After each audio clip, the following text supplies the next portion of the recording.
जब भी हम तेज़ रफ्तार ट्रेनों की बात करते हैं तो सबसे पहले बुलेट ट्रेन का नाम सामने आता है। लेकिन अगर हम कहें कि एक ऐसी ट्रेन भी मौजूद है जो पटरियों को छुए बिना हवा में तैरते हुए चलती है, तो यह किसी साइंस फिक्शन फिल्म जैसा लगता है। यही है मैगलेव ट्रेन, जिसे दुनिया की सबसे तेज़ और आधुनिक रेल तकनीक माना जाता है। आप देख रहे हैं यूनिवर्सल नॉलेज ग्रुप चैनल, और आज इस वीडियो में हम बात करने वाले हैं मैगलेव ट्रेन के आविष्कार के बारे में। तो चलिए शुरू करते हैं। मैगलेव शब्द बना है मैग्नेटिक लेविटेशन से, जिसका अर्थ होता है चुंबकीय बल की मदद से हवा में तैरना। सामान्य ट्रेन पहियों के सहारे पटरियों पर चलती है, लेकिन मैगलेव ट्रेन में कोई पहिया नहीं होता। यह शक्तिशाली मैग्नेट की मदद से ट्रैक से कुछ सेंटीमीटर ऊपर उठ जाती है और घर्षण न होने के कारण बेहद तेज गति से दौड़ सकती है। मैगलेव ट्रेन का विचार सबसे पहले 20वीं सदी की शुरुआत में सामने आया। साल था सन 1904, जब जर्मन के वैज्ञानिक एल्फ्रेड ज़ेडहन ने पहली बार चुंबकीय ट्रेन का पेटेंट कराया। हालांकि उस समय तकनीक इतनी विकसित नहीं थी कि इसे व्यवहारिक रूप दिया जा सके।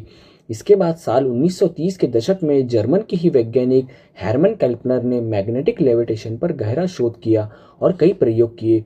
उन्होंने यह सिद्ध किया कि चुंबकीय बल से भारी वस्तुओं को हवा में उठाया जा सकता है। द्वितीय विश्व युद्ध के बाद जब अमेरिका, जर्मनी और जापान के बीच तकनीकी स्पर्धा शुरू हुई, तब मैगलेव तकनीक पर तेजी से काम होने लगा। साल 1960 और 1970 के दशक में जर्मनी और जापान ने अलग अलग प्रकार की मैगलेव प्रणालियां विकसित की। जर्मनी ने ईएमएस मतलब इलेक्ट्रोमैग्नेटिक सस्पेंशन और जापान ने ईडीएस यानी इलेक्ट्रोडायनामिक सस्पेंशन। इन दोनों प्रणालियों में ट्रेन चुंबकीय बल से ट्रैक से ऊपर तैरती है, लेकिन तकनीकी सिद्धांत अलग अलग है। दुनिया की पहली सफल और व्यावसायिक मैगलेव ट्रेन जर्मनी में विकसित की गई, जिसे ट्रांस रैपिड कहा गया। हालांकि जर्मनी में यह परियोजना पूरी तरह व्यावसायिक रूप से सफल नहीं हो पाई। वास्तविक सफलता मिली सिर्फ चीन को। साल था 2004, जब चीन ने दुनिया की पहली व्यावसायिक हाई स्पीड मैगलेव ट्रेन शुरू की। यह ट्रेन शंघाई एयरपोर्ट से शहर तक चलती है और इसकी अधिकतम गति 431 किलोमीटर प्रति घंटा है। यह ट्रेन सिर्फ 7 से 8 मिनट में 30 किलोमीटर का सफर तय कर सकती है। शंघाई मैगलेव ट्रेन ने दुनिया को यह साबित कर दिया कि मैगलेव तकनीक सिर्फ प्रयोग नहीं बल्कि भविष्य की सच्चाई है। मैगलेव ट्रेन की तेज रफ्तार के पीछे 3 बड़े कारण मौजूद है। सबसे पहला, घर्षण लगभग शून्य होता है, क्योंकि यह इसके पहिए न होने के कारण ये सिर्फ हवा में तैरते हुए चुंबक के सहारे चलती है।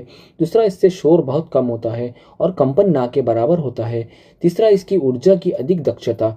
इसी कारण मैगलेव ट्रेन 500 किलोमीटर प्रति घंटे से भी अधिक रफ्तार हासिल कर सकती है। जापान ने मैगलेव तकनीक को एक नए स्तर पर पहुंचा दिया है, जिसमें एससी मैगलेव का नाम। जापानी ट्रेन ने 603 किलोमीटर प्रति घंटे की रिकॉर्ड गति हासिल की है। जापान की योजना